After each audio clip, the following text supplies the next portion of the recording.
In our morning rounds, there's new evidence that coffee can lead to a longer life. 2 studies from the U.S. and Europe showed similar results. The American study found that people who drink 1 cup of coffee a day have a 12% lower risk of dying. Those who have 2 or 3 cups have an 18% lower risk. Our Dr. Narula is here to sort it all out. So is this from Starbucks? Yeah, right. From anywhere, Who Gayle. funded this? Yes, who funded this study? But the bottom line is, because I always heard that don't drink too much coffee, and this says what? This says that our daily ritual, one of our biggest environmental exposures, may actually not only be safe but protective. This is basically adding on to a mounting body of evidence that suggests this. The first study was a European study, very large, almost 500,000 individuals across 10 countries, followed for 16 years, and they found that those who drank 3 cups or more, in men, they decreased their death by about 18%, in women, decreased death by about 8%.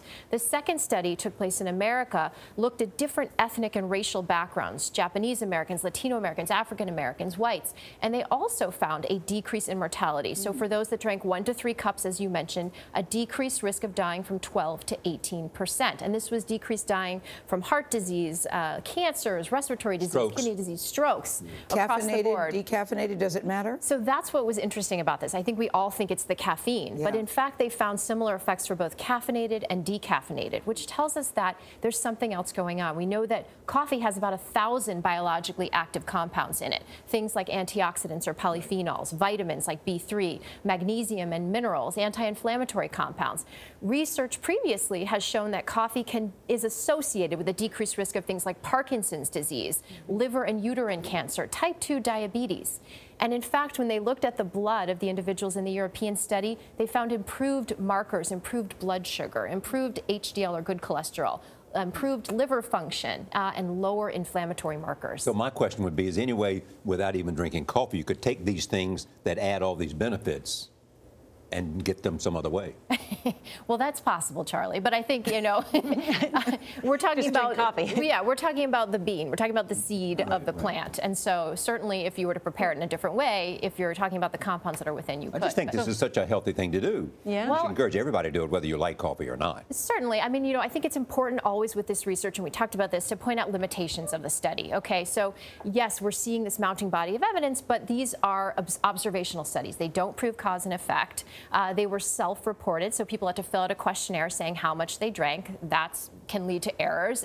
They also looked at either one point in time of these questionnaires or just a couple points in time. Obviously, your habits can change. In addition, you have to rule out other confounding factors. So, for instance, did people who were healthier tend to drink more coffee? And that's why we're seeing decreased mortality. Did they have other behavioral, dietary, or socioeconomic factors that played in? So, you know, it's definitely important. We need more research.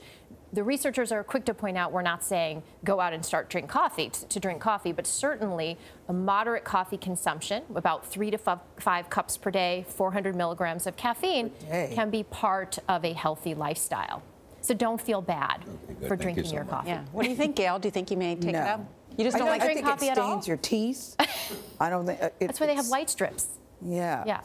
And it can affect your breath, some coffees. So gum. Kind of like, gum. Yeah, gum. I got an answer for you, Gayle. I'm going to stick with my white hot chocolate. Okay. With low-fat milk. What does that do for you, Tara? That stuff is good at Starbucks. Highly recommend it. I love my coffee, so. Okay. Well, congratulations to all you coffee drinkers. You will live longer. I like it. Thank you, Tara. Thank you. Hi, Bruce. That'll keep you living longer. Yes, that too, yeah.